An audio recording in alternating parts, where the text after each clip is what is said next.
रिया ने जैसे ही लाइब्रेरी के अंदर साहिल की चप्पल देखी, उसके पैरों तले जमीन खिसक जाती है और वो बैठकर जोर जोर से रोने लगती है।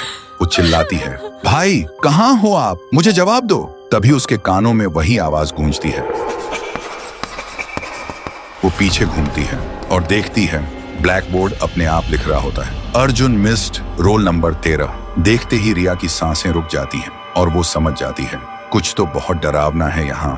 कांपती हुई आवाज में रिया बोलती है, तुम कौन हो और ब्लैक बोर्ड पे जो लिखा है उसका मतलब क्या है? अगर कोई यहाँ है तो मुझे दिखाई दो। तभी एक अजीब सी आवाज गूंजती है और एक परछाई दिखाई देती है।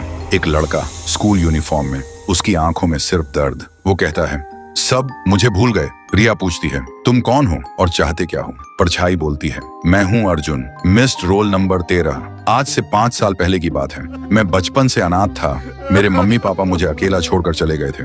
एक दिन क्लास के सब बच्चे मुझे कालुआ कालुआ कहकर चिढ़ाने लगे। मैं काला था, इसलिए मैं रोता हुआ लाइब्रेरी की तरफ भागा और जब मैं लाइब्रेरी में घुसने ही वाला था तभी देखा मैडम और एक डॉक्टर किसी अजीब चीज के बारे में बात कर रहे थे और तभी किसी ने मुझे पीछे से जोर से मारा। मेरी आंखों के सामने अंधेरा छा गया। जब मेरी आंखें खुली तो देखा मैं लाइब्रेरी के अंदर टेबल पर पड़ा था। डॉक्टर और मैडम भी वहां थे। मैं चिल्लाने की कोशिश कर रहा था लेकिन न चिल्ला पा रहा था न हिल पा रहा था। तभी मुझे पता चला ये लोग स्कूल के बच्चों को किडनैप करके उनके ऑर्गन्स निकालते हैं और उन्हें बेच देते हैं। फिर उसी दिन मैडम ने प्रिंसिपल के सामने कुछ बहाना बनाकर लाइब्रेरी को हमेशा के लिए बंद करवा दिया। गांव वालों के सामने मुझे मिसिंग बता दिया गया। तब से मेरी रूह इसी लाइब्रेरी में भटक रही है और हर रात 12 बजे घंटी बजाता हूँ,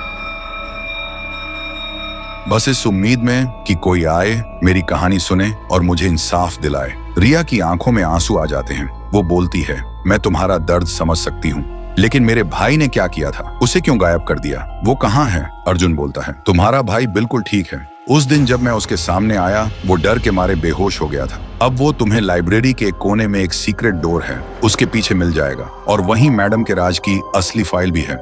अगली सुबह रिया और साहिल गांव के लोगों के सामने आते हैं। साहिल को जिंदा देखकर सब लोग हैरान हो जाते हैं। रिया वो फाइल सबके सामने रखती है जिसमें मैडम का हर काला सच साफ साफ लिखा था। कुछ देर बाद पुलिस आती है और जो भी लोग इस राज के पीछे थे सबको गिरफ्तार कर लेती है और अर्जुन, उसे अब इंसाफ मिल चुका होता है। उसकी रूह धुआं की तरह हवा में गुम हो जाती है।